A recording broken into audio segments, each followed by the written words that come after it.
What's up, everyone? Welcome to the book review, Triple Nipple Nick. Today's book review, Mastering the Core Teachings of the Buddha from Daniel Ingram. And as you can see, this is a massive book. It's about 5 times as big as my eyeball. And I have the author right here, Daniel Ingram, and we're just going to talk about his book, go over it real quick. So I read this whole thing cover to cover. It's a massive book, but it was really interesting, and I absolutely love it. Just kind of to dive into what's in this book. Of course, it's very practical. It teaches you how to meditate and things like this.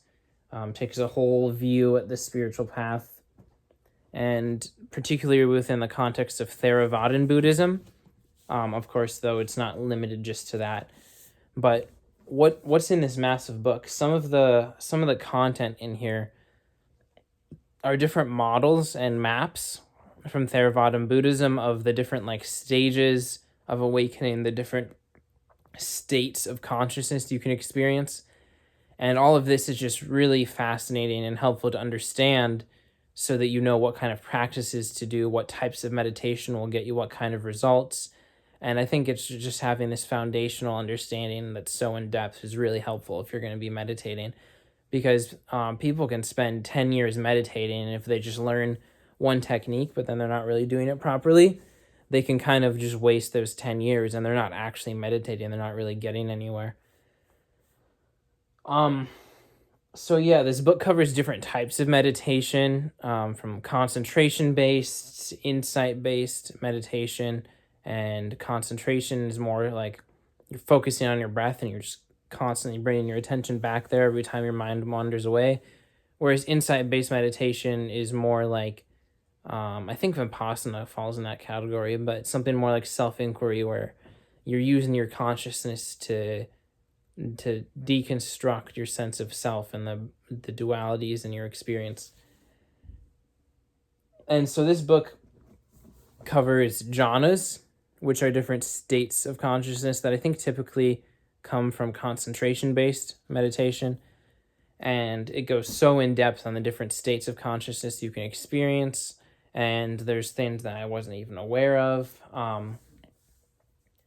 One thing I would say is that in my own experience meditating, when I've gotten into very deep states and had awakenings on meditation retreats, it doesn't always match up with this book. And if you hold this specific framework as like, this is how consciousness works, then you might be confused and you're trying to fit your experience into this framework. And I'd say that's not really the way to apply this book. I'd say this book is a model that you can learn and use and understand, but you don't need to stick to that as the one way that things work.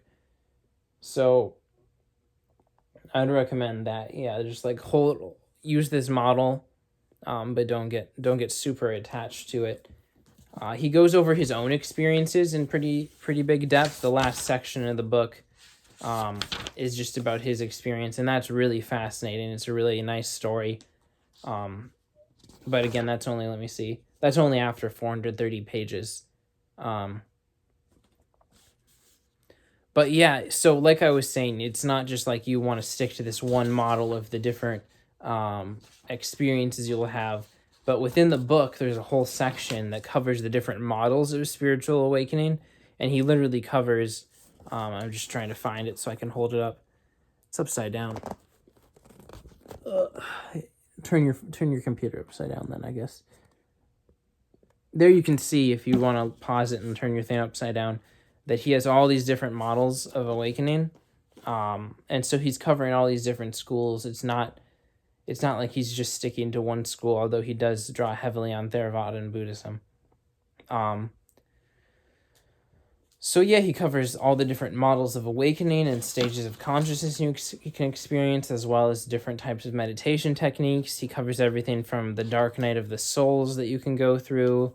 Like I said, Vipassana.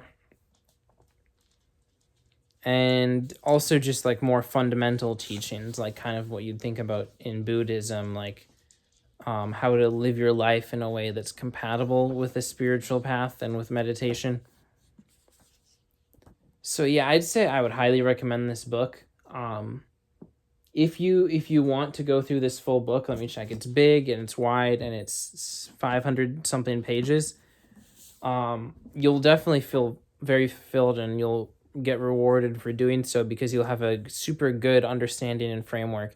And I'd say if you're completely new to meditation and spirituality, maybe this book might be a little confusing and you might want to find a little more context first. But at the same time, it's very thorough and comprehensive. Yeah. So anyway, leave a comment if you got any questions. Let me know if you like this book. Have a good day.